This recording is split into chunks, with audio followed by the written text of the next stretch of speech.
ओम अज्ञानतिमिरान्धस्य ज्ञानाञ्जनशलाकया चक्षुन्मीलितं येन तस्मै श्रीगुरुवे नमः। जय श्री कृष्ण चैतन्य प्रभो नित्यानंद श्री अद्वैत गदाधर श्रीवासादि गौर भक्तवृंद। हरे कृष्ण कृष्ण कृष्ण हरे हरे, हरे राम राम राम हरे हरे।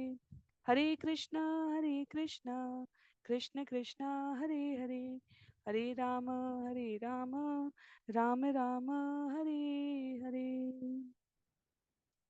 हरे कृष्णा। सभी भक्तों को सादर प्रणाम।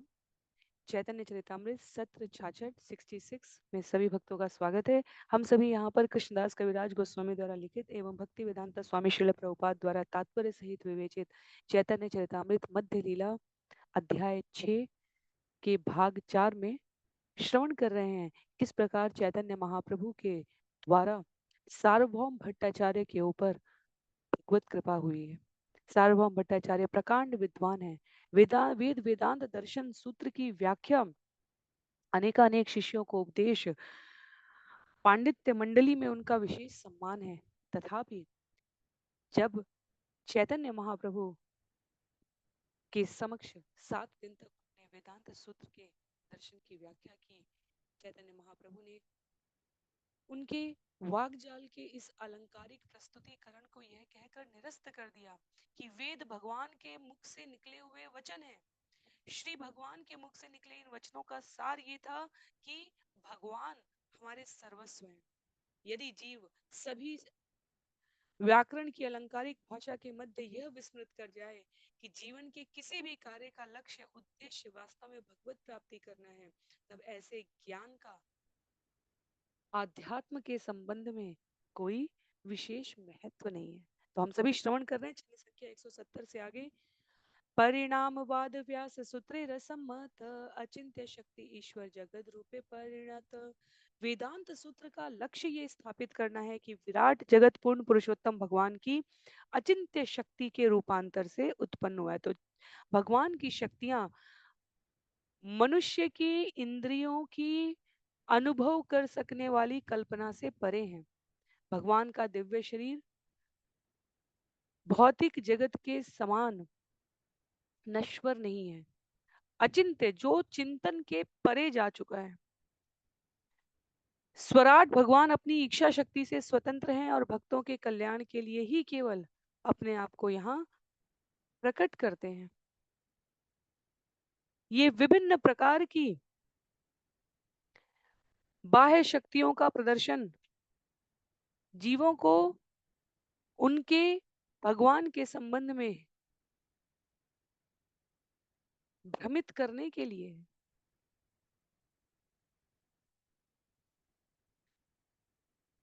कहते हैं आगे चैतन्य महाप्रभु, जीवे देह आत्म बुद्धि से ही मिथ्या है यह जगत है, ये मिथ्या नहीं नश्वर मात्र है। यह विवर्तवाद तभी प्रभावी होता है जब जीव अपनी पहचान शरीर के रूप में करे।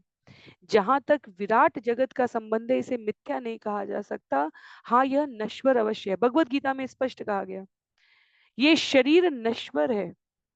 अशाश्वतम दुखालयम, आलयम का अर्थ हुआ घर। यह जगत अशाश्वत है और दुख का आगार है, पर यहाँ किए गए कर्म निश्चित रूप से हमें जन्म जन्मांतर तक प्रभावित कर सकते हैं और इस जगत का अस्तित्व प्रत्यक्ष या अप्रत्यक्ष रूप में भगवान की इच्छा शक्ति से प्रकट और अप्रकट होता रहता है। तो जीव को शरीर के रूप में अपनी पहचान नहीं करनी चाहिए, क्योंकि यदि हम देखें तो मृत शरीर तो तब भी पड़ा रहता है जिसमें चेतना ना हो, वो शरीर हमारे किसी काम का नहीं होता। तो जीव का अपना संबंध आत्मिक स्तर पर आत्मा और परमात्मा के योग में, स्वामी और सेवक के संबंध में जानने के पश्चात ही इस ज्ञान की महत्ता है। लिखते हैं यहाँ पर श्रील प्रभुपाद, यदि मनुष्य पूर्ण पुरुषोत्तम भगवान के शब्द प्रतिनिधि ओमकार की शरण ग्रहण करता है, तो जिन्हें निर्विकार से विशेष समझ में आता है उनके लिए कहा गया है उन्हें अपनी वैधानिक स्थिति का भगवान साक्षात्कार कराते हैं। जीव की स्थिति क्या है, और इस प्रकार इस जगत में रहते हुए भी जीव भक्ति में संलग्न हो जाता है। तत्वमसि जीव हेतु प्रादेशिक वाक्य प्रणव न मानी तारे कहे महावाक्य। तत्वमसि, तुम वही हो। गौड़ ध्वनि जीव की जानकारी के लिए है, किंतु मुख्य ध्वनि ओमकार है। शंकराचार्य ने ओमकार को महत्व न देकर तत्वमसि ध्वनि पर बल दिया है। तो चैतन्य महाप्रभु यहाँ बता रहे हैं सार्वभौम भट्टाचार्य को कि क्यों आपका यह भाष्य अपूर्ण है और सत्य से विमुख करने वाला है। सार्वभौम भट्टाचार्य ने छद्म तर्क समेत जितने भी विविध प्रकार के मिथ्या तर्क प्रस्तुत किए और प्रतिपक्ष को हराने के लिए अनेक प्रकार से प्रयास किए। प्रतिपक्ष यहाँ पर चैतन्य महाप्रभु हैं। लिखते हैं आचार्य, किंतु श्री चैतन्य महाप्रभु ने इन सारे तर्कों को खंडित करके जो वास्तविक मत है, भगवान स्वयं प्रकट होते हैं जब जब धर्म की धुरी को संभालने में आवश्यक हस्तक्षेप की आवश्यकता होती है, तो भगवान ने इस वेदांत दर्शन के सूत्र जो शंकराचार्य के द्वारा प्रस्तुत है, जो सत्य का एक भाग प्राणियों को जानने के लिए उनके प्रतिगत शिष्यों द्वारा प्रस्तुत किया जा रहा है, उन सारे तर्कों को खंडित किया और वास्तविक मत को स्थापित किया है। कहते हैं भगवान संबंध भक्ति अभिधेय य प्रेम प्रयोजन वेदेति न वस्तु य। श्री चैतन्य महाप्रभु ने आगे कहा सभी संबंधों के केंद्र पूर्ण पुरुषोत्तम भगवान है। हमारे लिए ये विषय, ये एक पंक्ति हमारे जीवन को गति देने के लिए, एकाग्र चित्त रखने के लिए, केंद्रित रखने के लिए, जीवन के समस्त कर्मों के लक्ष्य को समर्पित करने के लिए पर्याप्त है। सभी संबंधों के केंद्र पूर्ण पुरुषोत्तम भगवान है। उनकी भक्ति करना मनुष्य का वास्तविक कर्म है और भगवत प्रेम की प्राप्ति ही जीवन का चरम लक्ष्य प्रयोजन है। वैदिक साहित्य इन तीन विषयों का वर्णन करता है। भगवान के साथ अपना संबंध समझना, अभिधेय के रूप में उनकी भक्ति करना, वास्तविक कर्म अभिधेय क्या करनी है, और प्रयोजन उद्देश्य क्या है, भगवत प्राप्ति ही जीवन का चरम लक्ष्य है। एक श्लोक में, एक छंद में भक्ति शास्त्र का पूरा ज्ञान समाहित है। संबंध, अभिधेय और प्रयोजन। संबंध पूर्ण पुरुषोत्तम भगवान को केंद्र में रखना, अभिधेय अपने समस्त कर्मों के द्वारा भगवान की भक्ति करना, उनको समर्पित करते हुए उनकी प्रसन्नता के लिए, प्रयोजन उद्देश्य भगवत प्राप्ति करना। आचार्य दोष नाही ईश्वर आज्ञा हैला अतएव कल्पना करी नास्तिक शास्त्र कैला। और चैतन्य महाप्रभु शंकराचार्य जी की स्थिति को स्पष्ट करते हैं। वो कहते हैं वास्तव में इसमें शंकराचार्य जी का कोई दोष नहीं है। उन्होंने केवल पूर्ण पुरुषोत्तम भगवान के आदेश का पालन किया है। उन्हें किसी न किसी प्रकार के अनुमान की कल्पना करनी थी, अतः उन्होंने ऐसा वैदिक साहित्य प्रस्तुत किया जो पूर्णतया नास्तिक है। तो ईश्वर प्रभुपाद ये स्पष्ट करते हैं श्रीमद् भागवतम में भी, जब यह निर्विकार निर्विशेषवाद का खंडन करना होता है, तो श्रील प्रभुपाद कह रहे हैं उत्तरखंड पद्म पुराण के उत्तरखंड 25.7 से ये उद्धृत है कि शंकराचार्य ने भगवान के आदेश की पालना की है। कलयुग में जीवों को भ्रमित करने के लिए, उनकी मूल स्थिति से उन्हें दूर बनाए रखने के लिए, उनको उनके स्वामित्व का जो झूठा आडंबर है, जिस कारण हम सभी जीव इस भौतिक जगत में आते हैं, जब हम भगवान से भिन्न अपनी स्थिति का आनंद लेना चाहते हैं, हम भी भगवान के समान द्वेष द्वेष करते हुए हम भी भगवान के समकक्ष ऐश्वर्य का भोग करना चाहते हैं। और उदाहरण सदैव से इस स्थिति का दिया जाता है, जैसे कोई छोटा बच्चा मैया को भोजन बनाते हुए देखकर, गाड़ी चलाते हुए देखकर, बागवानी करते हुए देखकर, वैसा ही कार्य स्वयं अपनी अवस्था और अपने सामर्थ्य का भान न रखते हुए करने का प्रयास करता है। तो माता पिता उन्हें खिलौने दे देते हैं और कहते हैं जाओ, पर उन नकली खिलौनों में, चाहे वो किचन सेट हो, भोजन बनाने की सामग्रियों वाला हो, उसमें वास्तविक आनंद नहीं आएगा। जब भूख लगेगी तो असली भोजन ही चाहिए, उसी प्रकार जब कहीं जाना है तो असली गाड़ी ही चाहिए। तो उसी प्रकार से जीव कुछ समय तक मर्त्य जगत की इस भूल भुलैया में रहकर यह सोच रहा होता है कि वो अपने को सुखी करने का कार्य कर रहा है, पर संबंध, अभिधेय, प्रयोजन के ये तीन तत्व जो भक्ति शास्त्र में वर्णित है वो जीव को उसकी वास्तविक स्थिति बताते हैं। वैकुंठ में अवश्य सभी भक्तों का स्वरूप भगवान के ही समान है, सभी चतुर्भुज हैं, हमने ये श्रवण किया है। तथापि वहां स्पष्टता है इस विषय की कि उनके समस्त कार्य, वो नित्य मुक्त जीव होते हैं और उनके समस्त कार्य भगवान की प्रसन्नता के लिए।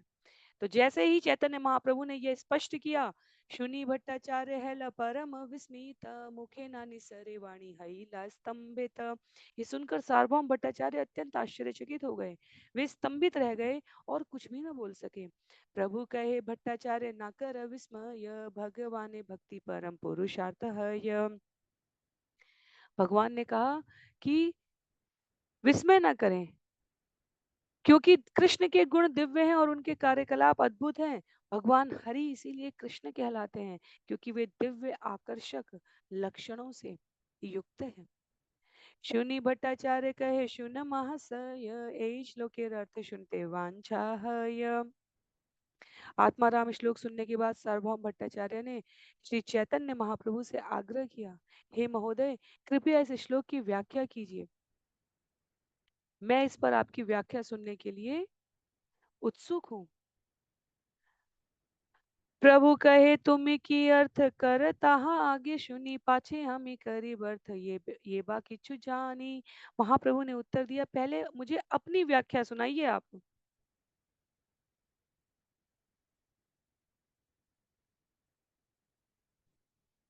तब मैं जो कुछ थोड़ा बहुत जानता हूँ उसे बताने की चेष्टा करूंगा।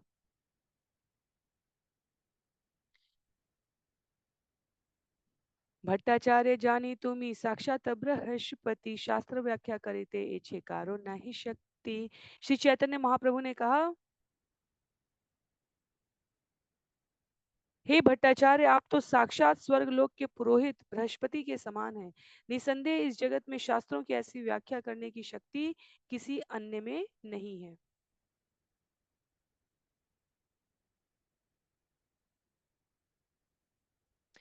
किंतु तुम्ही अर्थ कहले पांडित्य प्रति भाई इहा वह श्लोके राचेकारो अभिप्राय। हे प्रिय भट्टाचार्य, आपने अवश्य इस श्लोक की व्याख्या अपने विस्तृत पांडित्य के बल पर की है, किंतु आप जान लीजिए कि इस पांडित्यपूर्ण व्याख्या के अतिरिक्त भी इस श्लोक का अन्य तात्पर्य है। तो श्री महाप्रभु, चैतन्य महाप्रभु प्रत्येक शब्द को लेकर उसके साथ आत्माराम शब्द को जोड़कर यहाँ आत्माराम शब्द की व्याख्या 18 भिन्न प्रकार से करने जा रहे हैं। भगवान तार शक्ति तार गुण गण, अचिंत्य प्रभावती निर्णाय कथन। श्री चैतन्य महाप्रभु ने कहा, पूर्ण पुरुषोत्तम भगवान, उनकी विभिन्न शक्तियां तथा उनके दिव्य गुण, ये सभी अचिंत्य शक्ति से युक्त हैं, उनकी पूर्ण व्याख्या कर पाना संभव नहीं है। अन्य यत साध्य साधन करी आक्षादन, ए तीने हरे सिद्ध साधके रमन। ये तीनों आध्यात्मिक कार्यों में संलग्न सिद्ध जिज्ञासु को आकृष्ट करने के लिए, भगवान के गुण और लीलाओं के प्रति आकृष्ट करने के लिए प्रस्तुत किए गए हैं। तो भगवान यहाँ पर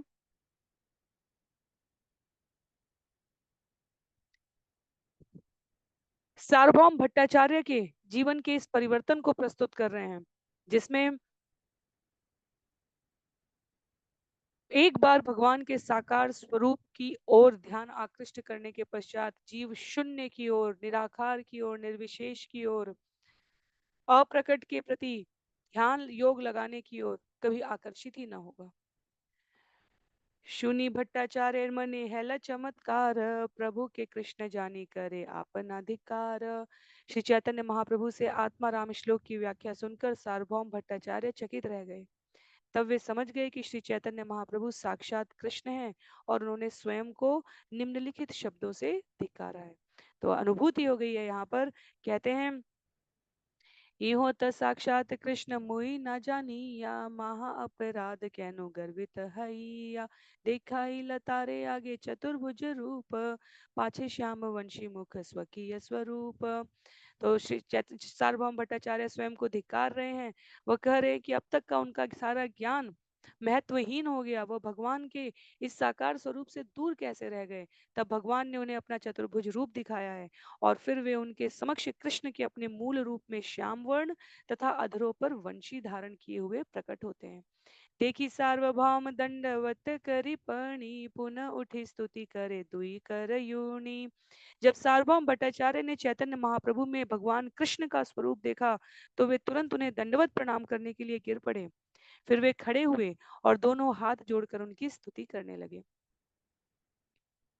प्रभु कृपा तार स्फुरिल सब तत्व, नाम प्रेम दान आदि वर्णे न महत्व। 100 श्लोक सुनाकर श्री चैतन्य महाप्रभु ने प्रसन्नता पूर्वक सार्वभौम भट्टाचार्य का आलिंगन किया है और भगवत प्रेम से अभिभूत होने के कारण सार्वभौम भट्टाचार्य तुरंत अचेत हो गए हैं। अश्रु स्तंभ पुलक श्वेद कंप थर हरि, नाचे गाए कांदे पड़े प्रभु पद धरी। भगवत प्रेम के भावावेश के कारण भट्टाचार्य की आंखों से आंसू झर रहे थे और उनका शरीर स्तंभित था। वे पुलकित हो गए और उनको पसीना आ गया। वे कांपने और थरथराने लगे। वे कभी नाचते, कभी गाते, कभी रोते और कभी महाप्रभु के चरण कमलों का स्पर्श करने के लिए नीचे गिर पड़ते। देखी गोपीनाथ आचार्य हर्षित मन, भट्टाचार्य नृत्य देखी हासे प्रभुर गण। तबे भट्टाचार्य प्रभु सुस्थिर करीला, स्थिर हैया भट्टाचार्य बहु स्तुति कैला। इसके बाद श्री चैतन्य महाप्रभु ने भट्टाचार्य को शांत किया। शांत होने पर उन्होंने महाप्रभु की अनेक प्रकार से स्तुतियां की हैं। जगत निस्तारिले तुम्ही सेह अल्प कार्य, आमा उद्धारिले तुम्ही ए शक्ति आचार्य आश्चर्य। सार्वभौम भट्टाचार्य ने कहा, हे प्रभु, आपने सारे जगत का उद्धार किया है किंतु यह कोई बड़ा काम नहीं है, किंतु आपने मेरा भी उद्धार कर दिया, जो निश्चित रूप से अद्भुत शक्ति का काम है। सार्वभौम भट्टाचार्य के जीवन में जो जन्म जन्मांतर की भौतिक प्रबुद्धता से जमी हुई धूल थी, वह अब भक्तिमय आलिंगन से, भक्त के और भगवान के वास्तविक संबंध से पुनः मूल स्वरूप में उद्दीप्त हो गई है। समर्पण शरणागति का भाव उनके जीवन में उदित हो गया है। कहते हैं, तर्क शास्त्र जड़ आमी यछ लौह पिंड, आमा द्रवाइले तुम्ही प्रताप प्रचंड। पुजारी आनिया माला प्रसादान दीला, प्रसादान माला पैया प्रभु हर्ष हैला। तो कहते हैं सार्वभौम भट्टाचार्य यहाँ पर कि भगवान, तर्क शास्त्र के कारण मेरा ये जो जड़ मस्तिष्क था, इसे आपने लोहे की छड़, आमा द्रावा इला तुम्ही प्रताप प्रचंड, आपने उसे स्पर्श करके यूं पिघला दिया है अपने प्रचंड प्रताप से, जो मेरे लिए बहुत महत्व का है। उसके पश्चात, क्योंकि जगन्नाथपुरी के मंदिर में बैठकर ये संवाद चल रहा है, तो आचार्य कहते हैं, पुजारी ने उन्हें जगन्नाथ जी को अर्पित फूल मालाएं तथा प्रसाद लाकर दिए और इससे महाप्रभु अत्यंत प्रसन्न हुए हैं। सेई प्रसादान माला अंचले बांधिया, भट्टाचार्य घरे आइला त्वरा युक्त हैया। इस प्रकार प्रसाद तथा माला को सावधानी से कपड़े में बांधकर श्री चैतन्य महाप्रभु सार्वभौम भट्टाचार्य के घर की ओर तेजी से बढ़ते हैं। अरुणोदय काले हैला प्रभु रागमन, सेई काले भट्टाचार्य हैला जागरण। तो इस प्रकार सूर्योदय से पूर्व चैतन्य महाप्रभु भट्टाचार्य के घर में जब प्रवेश करते हैं, भट्टाचार्य उस समय शैया से जागरण कर रहे थे। वसीते आसन दिला दुहे तब वसीला, प्रसादान खुली प्रभु तार हाथे दीला। भट्टाचार्य ने महाप्रभु को बैठने के लिए आसन दिया और फिर दोनों ने आसन ग्रहण किया है। तत्पश्चात श्री चैतन्य महाप्रभु ने प्रसाद खोला और उसे भट्टाचार्य के हाथों पर रख दिया। प्रसादान पाइया भट्टाचार्य आनंद हईला, स्नान संध्या दंत धावन यद्यपि न कैला। तो एक समय का उल्लेख करते हुए कृष्णदास कविराज गोस्वामी कह रहे हैं कि भगवान जब प्रसाद लाकर इस प्रकार रखे, उस समय सार्वभौम भट्टाचार्य उठे उठे ही थे। उस समय भट्टाचार्य ने ना तो मुंह धोया था, न स्नान किया था, न ही प्रातःकालीन नित्य कर्म किया था। फिर भी वे जगन्नाथ जी का प्रसाद पाकर अत्यंत आनंदित थे। चैतन्य प्रसाद मनेर सब जाड कैला ए श्लोक पढ़ी अन्न भक्षण कैला। तो वो कहते हैं यहाँ पर कि भगवान का प्रसाद पाने के लिए कोई विशिष्ट पात्रता नहीं चाहिए, केवल भगवत कृपा होनी चाहिए, केवल भगवान के चरणों में हमारा प्रेम होना चाहिए। इसके लिए देश तथा काल के विषय में कोई नियम नहीं है। यह पूर्ण पुरुषोत्तम भगवान का आदेश है।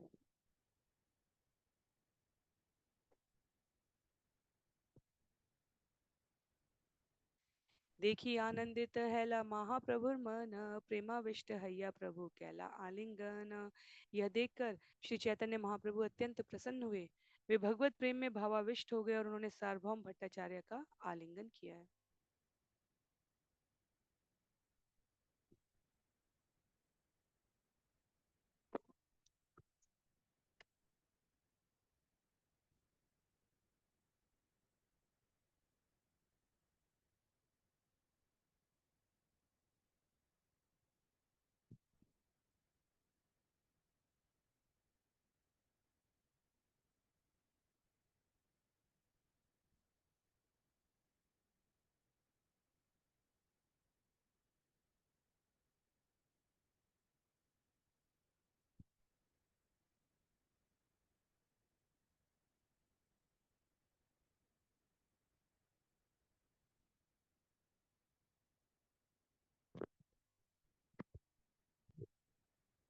हरे कृष्णा।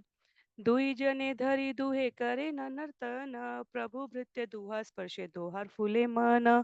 प्रभु तथा दास ने एक दूसरे का इस प्रकार आलिंगन किया और दोनों नाचने लगे। वे एक दूसरे के स्पर्श मात्र से भावाविष्ट हो गए हैं।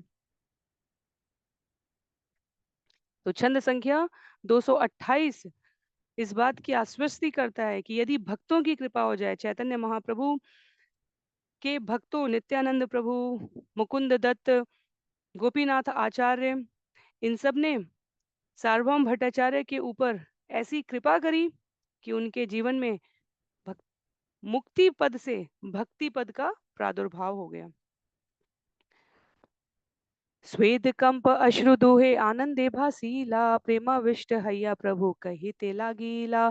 जब वे नाचने लगे और आलिंगन करने लगे तो उनके शरीरों में आध्यात्मिक लक्षण प्रकट हो गए। उन्हें श्वेद आ गया, वे कांपने तथा रोने लगे और महाप्रभु भावावेश में बोले, आजी मुई अनायासे जिनी नो त्रिभुवन, आजी मुई करी नो वैकुंठ आरोहण।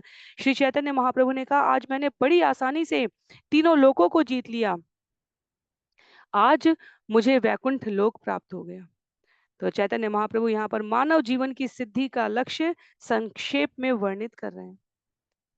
इस जगत का लक्ष्य कहीं चंद्रलोक, सूर्यलोक, शुक्र ग्रह इन पर जाने की कामना करना नहीं है, अपितु कृष्ण भावना में स्वयं को आध्यात्मिक रूप से उन्नत रखते हुए भौतिक ब्रह्मांड के भीतर, यहाँ तक कि उच्च लोकों में भी अपने आप को न जाने के लिए तत्पर रख के केवल भगवान के संग अपने संबंध को जागृत करना है।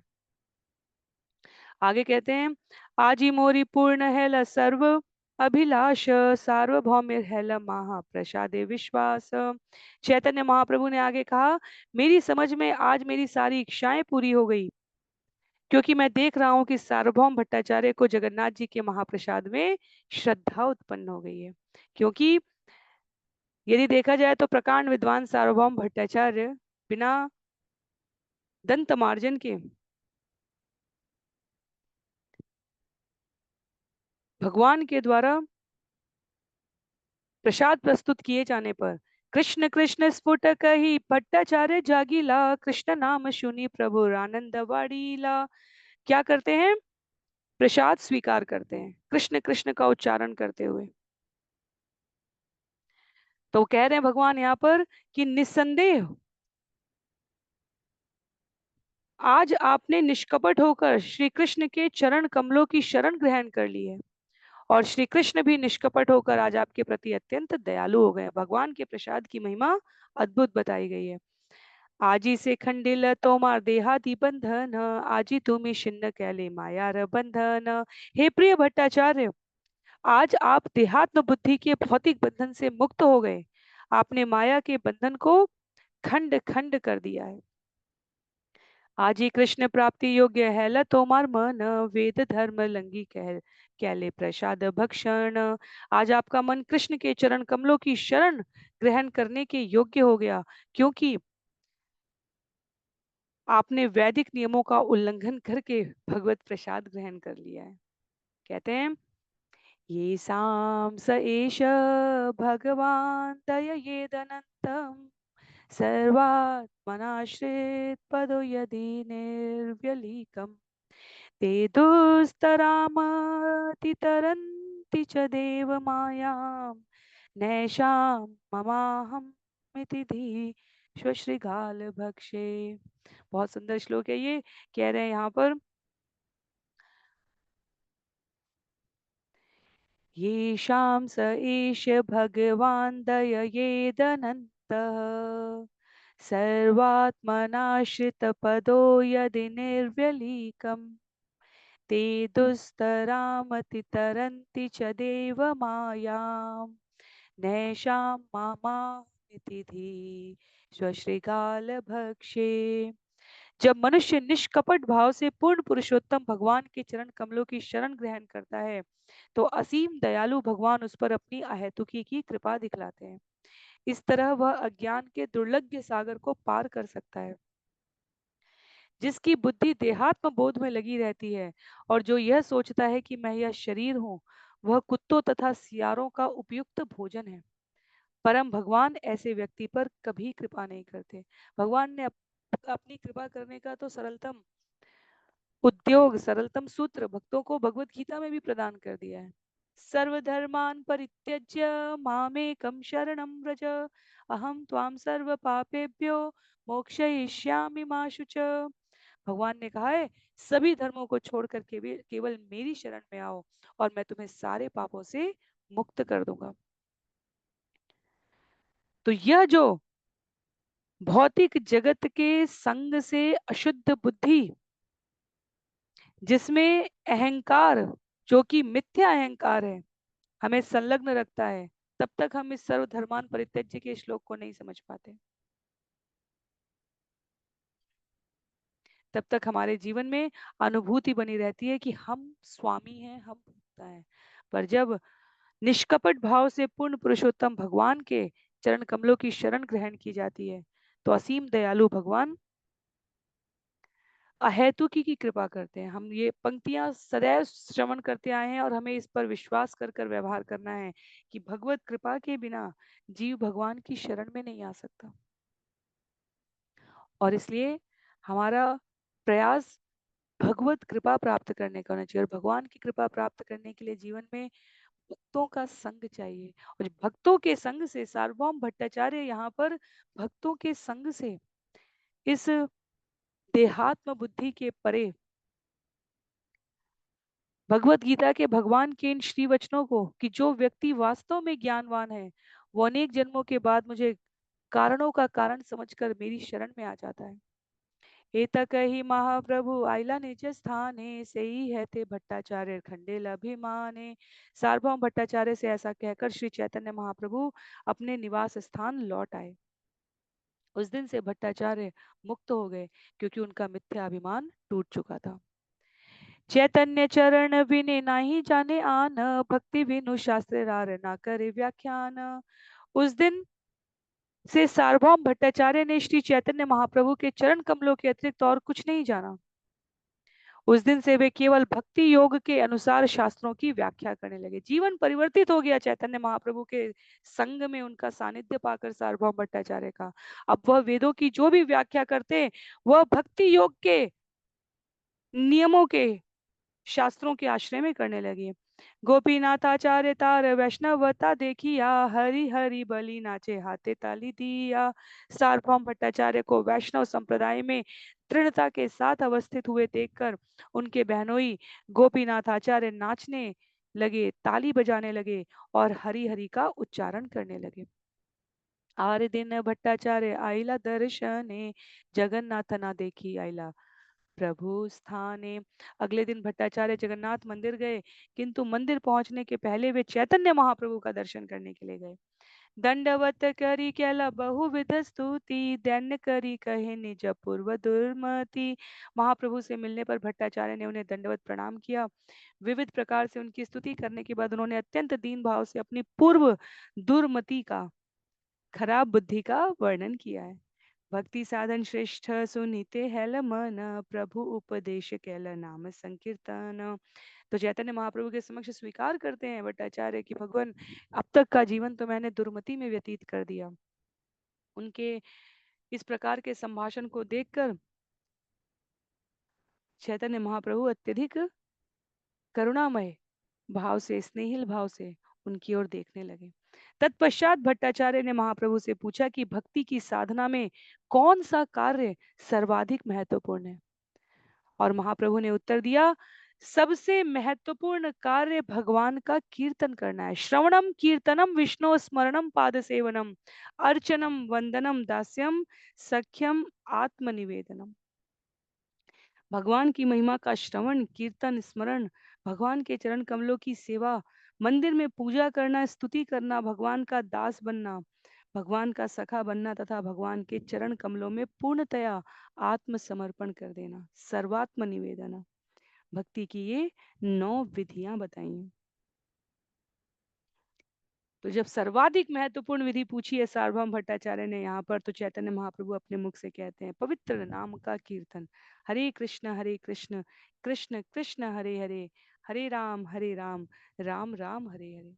बृहन नारदीय पुराण का वह प्रमुख श्लोक, हरे नाम हरे नामेव केवलम, कलौ नास्तेव नास्तेव नास्तेव गति अन्यथा। कलह और दिखावे के इस युग में उद्धार का एकमात्र साधन भगवान के पवित्र नाम का कीर्तन है। इसके अतिरिक्त अन्य कोई साधन नहीं है, अन्य कोई साधन नहीं है, कोई साधन नहीं है।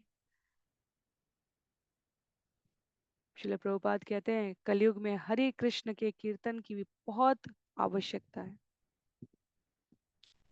यदि हमें स्मरण हो, जब स्कंद 12 में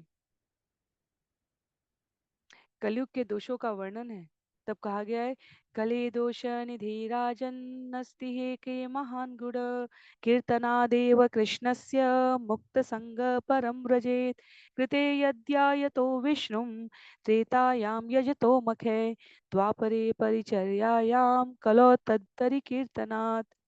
दोषों के सागर समान कलयुग को दोषों का, अवगुणों का सागर कहा गया है, पर उसमें भी सबसे महत्वपूर्ण बात यह है कि भगवत प्राप्ति भी सबसे सरल है। केवल हरे कृष्ण मंत्र का कीर्तन करके कोई कलमश रहित हो सकता है। और जिन्हें लगे दूर से सुनने में, जो ये पंक्तियां पहली बार सुन रहे हो कि केवल कीर्तन से कैसे हो सकता है, तो शब्दों के सकारात्मक और नकारात्मक प्रभाव से हम इस भौतिक जगत में भी परिचित है। किसी अत्यंत सामर्थ्यशाली व्यक्ति को यदि प्रत्येक आसपास का उसका संग संशय स्थित अवस्था में प्रदर्शित करता रहे, तो एक क्षण, एक समय उसके जीवन में ऐसा भी आ जाएगा जब वह अपने ऊपर विश्वास करना भूल जाएगा। पर यदि वही संग एक साधारण मनुष्य को सदैव विश्वास, सदैव सकारात्मक शब्दों के साथ संग प्रदान कर दे, तो उसके जीवन में भी दिव्य अंतर आ जाता है। तो शब्द ध्वनि यह दिव्य है। जब यह आध्यात्मिक संदर्भ में प्रयोग की जाने लगती है, तब यह हमारी चेतना को पुनर्जागृत कर देती है। तब हमारे विचार, हमारे कार्य, हमारी जीवन शैली परिवर्तित हो जाती है। इसलिए भक्ति का सबसे महत्वपूर्ण भाग श्रवणम कीर्तनम, हरि नाम उच्चारण करते हुए श्रवण करना, भगवान की कथा श्रवण करना। भगवान के भक्तों की इन कथाओं के श्रवण से हमारे जीवन में कीर्तन का भाव जागृत होता है, और अपने कीर्तन के द्वारा हम भगवान को स्मरण कर रहे हैं। स्मरण करने से हमारे जीवन में सेवा भाव विकसित होने लगता है, और इस प्रकार नवधा भक्ति के इन 9 अंगों का जीव अपने जीवन में पालन करने लग जाता है। तो कलयुग जो समस्त प्रकार के अवगुणों का सागर है, उसमें भी कुशल मंगल और अत्यधिक उत्साह पूर्व सानिध्य की बात यह है कि इसमें केवल भगवान नाम के कीर्तन पर अपने आप को समर्पित कर देने से जीव की चेतना परिवर्तित हो जाती है, उसके कार्य, उसके उद्देश्य की ओर, अभिधेय प्रयोजन की ओर प्रेरित हो चुके होते हैं। ए श्लोकेर अर्थ शून्य करिया विस्तार, शुनि भट्टाचार्य मणि है चमत्कार। श्री चैतन्य महाप्रभु ने बृहद नारदीय पुराण के हरिनाम श्लोक की इस प्रकार विस्तृत व्याख्या की है। सार्वभौम भट्टाचार्य उनकी व्याख्या सुनकर आश्चर्यचकित रह गए। गोपीनाथ आचार्य बोले, आमी पूर्व ये कहिला, शुन भट्टाचार्य तोमार से ही तक हईला। कहते हैं गोपीनाथ आचार्य ने सार्वभौम भट्टाचार्य को स्मरण कराया, प्रिय भट्टाचार्य, मैंने आपसे जो कुछ पहले कहा था वो अब घटित हो गया। क्या कहा था गोपीनाथ आचार्य ने? सार्वभौम भट्टाचार्य को बताया था कि जब महाप्रभु की कृपा होगी तभी आप भक्ति योग की दिव्य प्रक्रिया को समझ पाएंगे। और अब ये भविष्यवाणी पूरी हो गई। तो ये भक्त का संग जीवन में कैसा परिवर्तन ला सकता है ये बतलाया जा रहा है। भट्टाचार्य पूरी तरह से वैष्णव बन चुके थे, बिना किसी दबाव के स्वतः सारे नियमों का पालन कर रहे थे। स्वल्पमस्य धर्मस्य त्रायते महतो भयात्। केवल थोड़ी सी भक्ति करने से मनुष्य महान संकट से बच सकता है। सार्वभौम भट्टाचार्य अभी तक मायावादी दर्शन के कट्टर अनुयायी थे और चैतन्य महाप्रभु के संपर्क में आने से वह शुद्ध भक्त बन गए। निर्विशेषवाद के श्रील प्रभुपाद लिखते हैं, महान गर्त में गिरने से बच गए। भट्टाचार्य कहे, तारे करी नमस्कारे, तुम्हारा संबंधे प्रभु कृपा कैला मोरे। जीवन में भगवत भक्ति आ गई है, हम भगवत भक्ति से भगवान की प्राप्ति के लिए आगे बढ़ रहे हैं। इसका सबसे महत्वपूर्ण संकेत होता है हमारे जीवन में अपने भक्तों के लिए, अपने जो साधक हैं अन्य, उनके प्रति विनम्रता आ जाती है।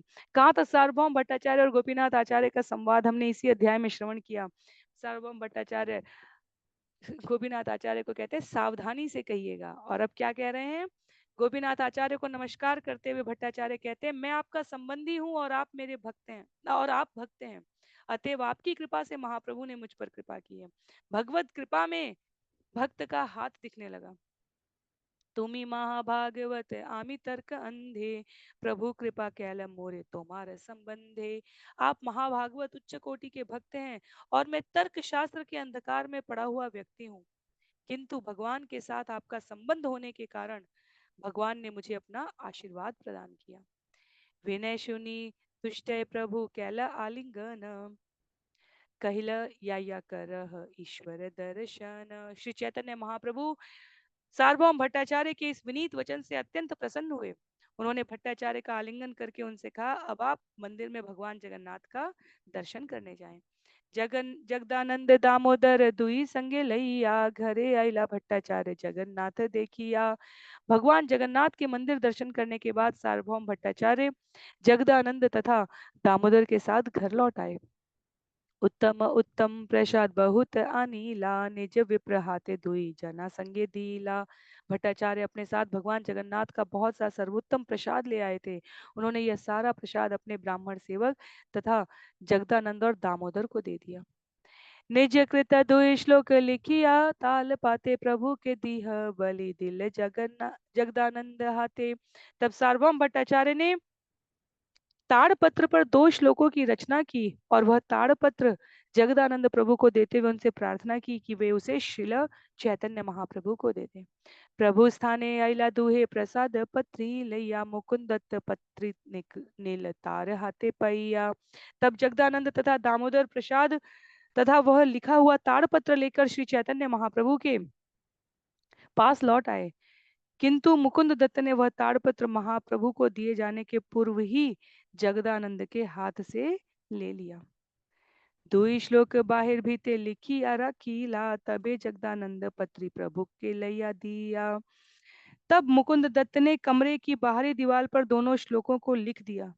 उसके बाद जगदानंद ने मुकुंद दत्त से ताड़पत्र ले लिया और उसे श्री चैतन्य महाप्रभु को दे दिया। तो ये बहुत ही रोचक कथा है। यहाँ पर वास्तव में सार्वभौम भट्टाचार्य अब भक्त बन चुके हैं और भक्त तो एक ही कार्य करता है, भगवान की महिमा का गुणगान।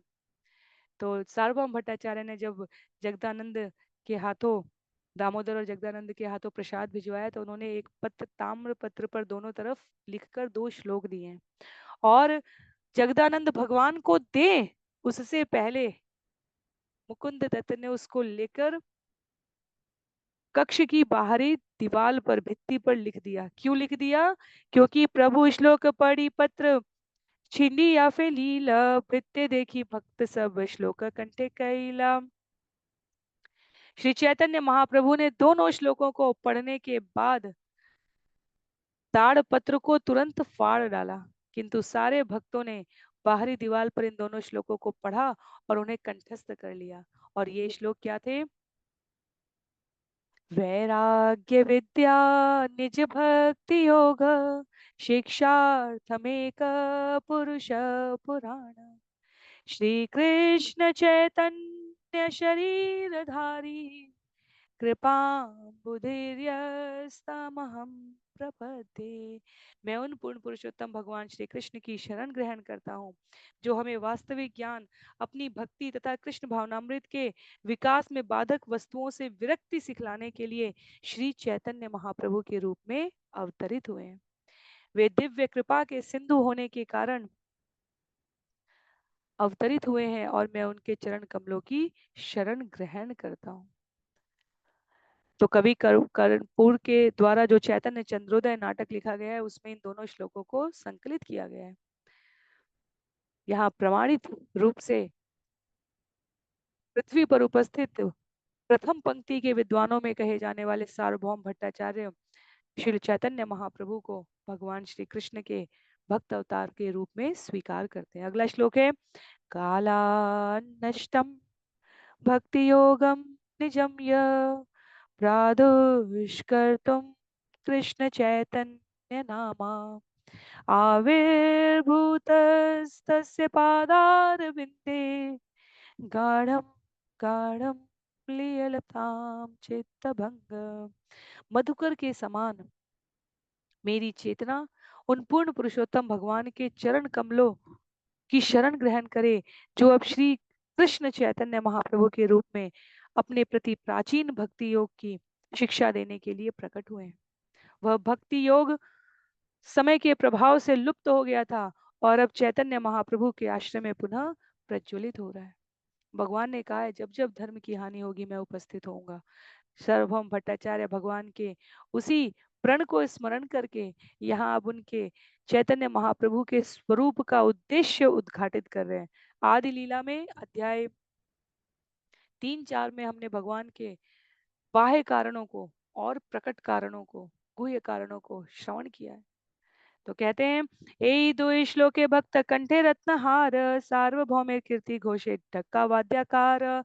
सार्वभौम भट्टाचार्य द्वारा रचित ये दोनों श्लोक उनके नाम तथा यश की घोषणा ढोल की थाप के समान उच्च स्वर से सदैव करते रहेंगे, क्योंकि ये दोनों श्लोक विश्व भर के भक्ति योग के वैष्णवों के कंठ का रत्न हार बन चुके हैं। कृष्णदास कविराज गोस्वामी कह रहे हैं ये दोनों श्लोक जिसमें चैतन्य महाप्रभु के प्राकट्य का कारण स्पष्ट रूप से सार्वभौम भट्टाचार्य द्वारा शब्दों में अंकित किया गया है, यह सारे भक्तों के कंठ का रत्नहार बन चुका है। सार्वभौम महिला प्रभुर भक्त एक तान महाप्रभुर सेवा बिना नाही जाने आन। निसंदेह सार्वभौम भट्टाचार्य चैतन्य महाप्रभु के अनन्य भक्त बन गए। महाप्रभु की सेवा के अतिरिक्त वे अब दूसरा कुछ भी नहीं जानते थे। श्री कृष्ण चैतन्य शची सूत गुण धाम ए ध्यान ए जप लय ए नाम। भट्टाचार्य सदैव माता शची के पुत्र एवं समस्त सद्गुणों के आधार श्री कृष्ण चैतन्य के नाम का कीर्तन करने लगे। निसंदेह नाम कीर्तन ही उनके जीवन का ध्यान बन गया। एक दिन सार्वभौम प्रभु आगे आईला नमस्कार करी श्लोक पढ़ी तेला गीला। एक दिन सार्वभौम भट्टाचार्य ने चैतन्य महाप्रभु के समक्ष आकर नमस्कार करने के बाद एक श्लोक सुनाया। भागवते ब्रह्मस्तवेर श्लोक पढ़ीला श्लोक शेषे दुई अक्षर पाठ फिराईला। वे श्रीमद् भागवत से ब्रह्मा जी की स्तुति का एक श्लोक सुनाने लगे, किंतु उन्होंने श्लोक के अंतिम 2 अक्षरों को बदल दिया। प्रसिद्ध श्लोक है श्रीमद् भागवतम का, कहते हैं तत्तेऽनुकम्पां सुसमीक्ष्यमाणो भुञ्जान एवात्मकृतं विपाकं यद्वाग्वपुर्भिर्विदधन् नमस्ते जीवेतयो भक्तिपदे सदाय भाग। श्लोक वास्तव में क्या था? जो आपकी अनुकंपा चाहता है और अपने विगत कर्मों से उत्पन्न सभी प्रकार की विपरीत परिस्थितियों को सहन करता है, जो मन वचन तथा शरीर से सदैव आपकी सेवा में संलग्न रहता है और जो सदैव आपको नमस्कार करता है, वह निश्चय ही आपका अनन्य भक्त बनने का पात्र है।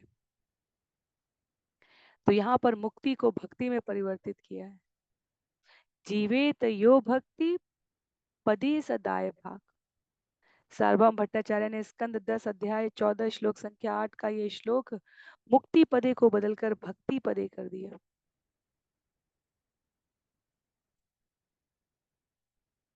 मुक्ति मोक्ष को संबोधित करती है, भक्ति पूर्ण पुरुषोत्तम भगवान की दिव्य सेवा को संबोधित करती है। तो शुद्ध भक्त जब परिपक्व अवस्था में भक्ति विकसित कर चुका होता है तो उसे मुक्ति पद नहीं, उसे भक्ति पद चाहिए होता है। उसे कहीं निर्विशेष ब्रह्म ज्योति ब्रह्म तेज में समाहित नहीं होना होता, उसे भगवान का प्रत्यक्ष संग करके उनकी सेवा में अपने आप को संलग्न करना होता है।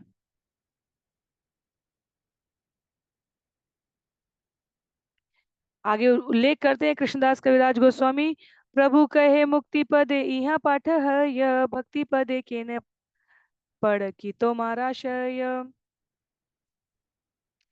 श्री चैतन्य महाप्रभु ने तुरंत आपत्ति की, इस श्लोक में मुक्ति पदे शब्द आया है किंतु आपने इसे बदलकर भक्ति पदे कर दिया है, आप क्या कहना चाहते हैं? भट्टाचार्य कहे भक्ति सम नहे मुक्ति फल, भट भक्ति विमुखे रहाय दंड केवल। सार्वभौम भट्टाचार्य ने उत्तर दिया, शुद्ध भगवत प्रेम का उदय जो भक्ति का फल है वह भौतिक बंधन की मुक्ति से कहीं बढ़कर है। जो भक्ति से विमुख है उनके लिए ब्रह्म तेज में समा जाना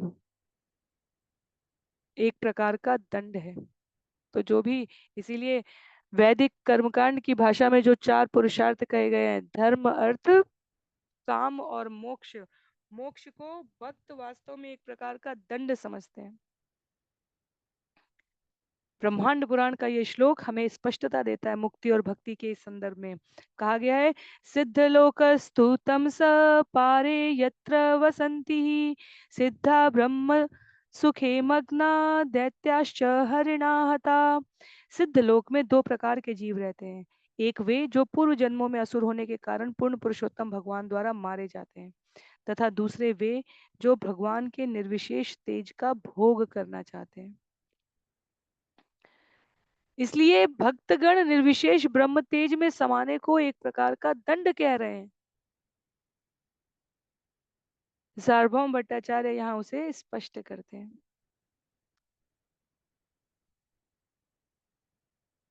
भक्ति जीवन का लक्ष्य है, मुक्ति किसी भी प्रकार से जीवन का लक्ष्य नहीं है।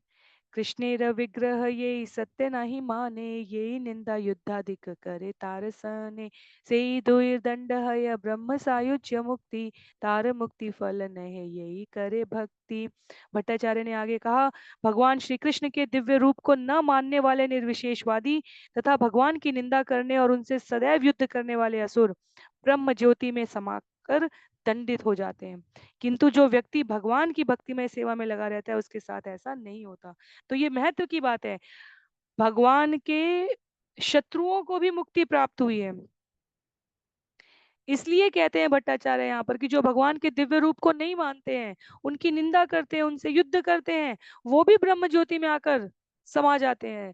तो ये तो एक प्रकार का दंड है भक्त के लिए, क्योंकि भक्त तो केवल भगवत सेवा चाहता है। यद्यपि से मुक्ति है या पंच प्रकार, सालोक्य सामीप्य सारूप शाष्टी सायुज्यार। मुक्ति 5 प्रकार की बताई गई है, सालोक्य सामीप्य सारूप्य शाष्टी तथा सायुज्य। सालोक्य कहा गया है भौतिक मुक्ति के बाद उस लोक को जाना जहाँ पूर्ण पुरुषोत्तम भगवान निवास करते हैं। सामीप्य कहा गया है भगवान का पार्षद बनना। सारूप्य कहा गया है भगवान जैसा रूप प्राप्त करना। शाष्टी कहा गया है भगवान जैसा ऐश्वर्य प्राप्त करना। और सायुज्य कहा गया है भगवान के ब्रह्म तेज में समा जाना। तो मुक्ति के 5 प्रकार में भक्त कभी सायुज्य नहीं चाहता, भगवान के ब्रह्म तेज में समाहित नहीं होना चाहता। कहते हैं यहाँ पर भट्टाचार्य, सालोक्यादिचारी यदि हय सेवा द्वार तबु कदा चित्त भक्त करे अंगीकार। यदि शुद्ध भक्त को पूर्ण पुरुषोत्तम भगवान की सेवा करने का अवसर मिले तो वो कभी कभी सालों के सारूप्य सामीप्य या शास्त्रीय मुक्ति को तो स्वीकार कर सकता है, पर सायुज्य को कभी नहीं करेगा। सायुज्य सुनिते भक्त हय घृणा भाव, नर के वांछये तबु सायुज्य न लाय। शुद्ध भक्त तो सायुज्य मुक्ति का अर्थात ब्रह्म तेज में समाने का नाम भी नहीं सुनना चाहता, क्योंकि उससे उसे भय तथा घृणा उत्पन्न होती है। निस्संदेह शुद्ध भक्त भगवान के तेज में समा जाने की अपेक्षा नरक जाना अधिक पसंद करेगा। सायुज्य भक्ति मुक्ति भक्तों को स्वीकृत नहीं है। ब्रह्म ब्रह्म ईश्वर सायुज्य दुहित प्रकार, ब्रह्म सायुज है ते ईश्वर सायुज्य अधिकार। कहते हैं यहाँ पर सार्वभौम भट्टाचार्य की सायुज्य मुक्ति दो प्रकार की है, ब्रह्म तेज में समा जाना और भगवान के शरीर में समा जाना। भगवान के शरीर में समा जाना तो उनके तेज में समा जाने से भी अधिक निंदनीय है। तो सरलतम रूप में यहाँ लंबी व्याख्या की है श्रील प्रभुपाद ने, पर हमें सरलतम रूप में केवल इतना समझना है कि भक्त किसी प्रकार के शून्य में समाहित नहीं होना चाहता, वो प्रत्यक्ष रूप से षड ऐश्वर्यों से युक्त भगवान की सेवा में अपने आप को संलग्न रखना चाहता है।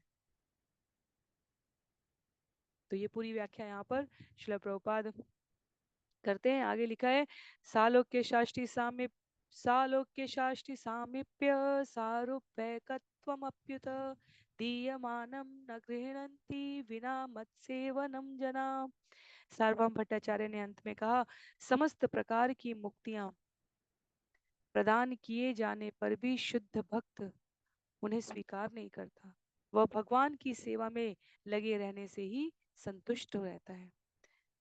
प्रभु कहे मुक्ति पद आर अर्थ है यह, मुक्ति पद शब्द साक्षात ईश्वर कह यह। श्री चैतन्य महाप्रभु ने कहा मुक्ति पदे शब्द का अन्य अर्थ है मुक्ति पद, यहाँ साक्षात पूर्ण पुरुषोत्तम भगवान का द्योतक है। मुक्ति पदे यार से ही मुक्ति पद है किंवा नवम पदार्थ मुक्ति समाश्रय। चूंकि सभी प्रकार की मुक्तियां पूर्ण पुरुषोत्तम भगवान के चरण कमल में विद्यमान रहती है, इसलिए वे यहाँ पर मुक्ति पद कहे गए हैं। एक अन्य अर्थ के अनुसार मुक्ति नौवा विषय और पूर्ण पुरुषोत्तम भगवान मुक्ति के आश्रय हैं। तो हमने देखा किस प्रकार सार्वभौम भट्टाचार्य ने वेद व्यास जी द्वारा लिखे मुक्ति पदे शब्द को बदलकर भक्ति पदे कर दिया, पर भगवान यहाँ स्पष्ट करते हुए कहते हैं कि वास्तव में यहाँ मुक्ति पद इस 5 प्रकार की मुक्ति में सायुज्य की मुक्ति के लिए केवल नहीं कहा जा रहा है, अपितु भगवान मुक्ति के आश्रय भगवान की सर्वभौमिकताओं को प्रस्तुत करने के लिए कहा गया है। तो इसलिए चैतन्य महाप्रभु कहते हैं दुई अर्थे कृष्ण कही केने पाठ फिर, सार्वभौम कहे ओ पाठ कही ते न पार। श्री चैतन्य महाप्रभु ने कहा चूंकि मैं इन दोनों अर्थों से श्री कृष्ण को समझ सकता हूँ तो फिर श्लोक को बदलने से क्या लाभ। सार्वभौम भट्टाचार्य ने उत्तर दिया, मैं इस श्लोक का वह पाठ नहीं कर पा रहा था। यद्यपि तुम्हार अर्थ यही शब्द कय तथापि आश्लिष्य दोषे कह न याय। यद्यपि आपकी व्याख्या सही है, किंतु मुक्ति पद में के मुक्ति शब्द में असमंजसता होने के कारण मैं इसका प्रयोग नहीं करना चाह रहा था। यद्यपि मुक्ति शब्द हय पंचवृत्ति ऋणी वृत्ति कहे तबु सायुज्य प्रतीति। मुक्ति शब्द 5 प्रकार की मुक्तियों का द्योतक होता है, किंतु सामान्यतः इसका मुख्य अर्थ सायुज्य की ही प्रतीति है। तो स्पष्ट है ये बात, वास्तव में जब भी मुक्ति कहा जा रहा है तो भगवान के ब्रह्म तेज में समाहित हो जाने की बात है। सार्वभौम भट्टाचार्य कहते हैं मैं मुक्ति शब्द के साथ वो दुविधा ही नहीं रखना चाहता यहाँ पे। मुक्ति शब्द कहते मने हय घृणा त्रास, भक्ति शब्द कहते मने हय त उल्लास। अपने मन की दुविधा कहते हुए अपने शब्दों के प्रति सचेत रहते हुए अपने भाव को और अधिक एकाग्र करते हुए सार्वभौम भट्टाचार्य कहते हैं कि मुक्ति शब्द की ध्वनि मात्र से मन में घृणा तथा भय का भाव उत्पन्न हो रहा है भगवान, किंतु जब हम भक्ति शब्द कह देते हैं तो हमारे मन में दिव्य आनंद की, विश्वास की, आपकी शरणागति की प्रतीति होती है। हमें आभास होता है कि हम आपकी कृपा की छत्र में अपने आप को प्रस्तुत कर चुके हैं। शुनिया हासेन प्रभु आनंदित मने, भट्टाचार्य कैल प्रभु दृढ़ आलिंगने। भगवान की ये व्याख्या सुनकर, भगवान के द्वारा सार्वभौम भट्टाचार्य के मुख से ऐसी व्याख्या सुनकर स्मित हास्य प्रस्तुत किया गया है। ये व्याख्या सुनकर महाप्रभु हंसने लगे और तुरंत ही उन्होंने अत्यंत प्रसन्नता पूर्वक भट्टाचार्य का दृढ़ आलिंगन किया है। यही भट्टाचार्य पढ़े पढ़ा माया वादे तार एचे वाक्य स्फुरे चैतन्य प्रसादे। जो व्यक्ति मायावाद दर्शन पढ़ने और पढ़ाने का अभ्यस्त था, वही अब मुक्ति शब्द से घृणा कर रहा था। यह सब केवल श्री चैतन्य महाप्रभु की कृपा से ही संभव है। लोहा के यावत स्पर्शी हेम नाही करे, तावत स्पर्शे मणि के चिन्हे ते न पारे। जब तक स्पर्श मणि लोहे को अपने स्पर्श से सोना न बना दे, तब तक कोई भी व्यक्ति किसी अज्ञात पत्थर को स्पर्श मणि के रूप में नहीं जान पाता है। भट्टाचार्य वैष्णवता देखी सर्वजने, प्रभु के जानीला साक्षात ब्रजेंद्र नंदने। सार्वभौम भट्टाचार्य की दिव्य वैष्णवता देखकर हर व्यक्ति यह जान सका कि चैतन्य महाप्रभु नंद महाराज के पुत्र श्री कृष्ण के अतिरिक्त अन्य कोई नहीं है। काशी मिश्र आदि यत नीलांचल वासी, शरण लैले सबे प्रभु पदे आसी। इस घटना के बाद काशी मिश्र आदि जगन्नाथपुरी के सारे निवासी महाप्रभु के चरण कमलों की शरण में आ गए। सेई सब कथा आगे करी वर्णन, सार्वभौम करे यचे प्रभु रसेवन। मैं इसका वर्णन बाद में करूंगा कि सार्वभौम भट्टाचार्य किस प्रकार महाप्रभु की सेवा में सदैव लगे रहते थे। तो अध्याय लगभग यहाँ समाप्त हो रहा है। कहते हैं, याचे परिपाटी करे भिक्षा निर्वहन, विस्तारिया आगे ताहा करी वर्णन। मैं इसका भी विस्तार से वर्णन करूंगा कि किस तरह सार्वभौम भट्टाचार्य ने भिक्षा देकर श्री चैतन्य महाप्रभु की सम्यक सेवा की है। तो आगे एक अध्याय है जहां पर वर्णन आएगा कि सार्वभौम भट्टाचार्य के दामाद चैतन्य महाप्रभु को घर में भोजन करते हुए देखकर व्यंग करते हैं कि सन्यासी होकर गृहस्थ के घर में इतना उन्नत प्रसाद खा रहे हैं।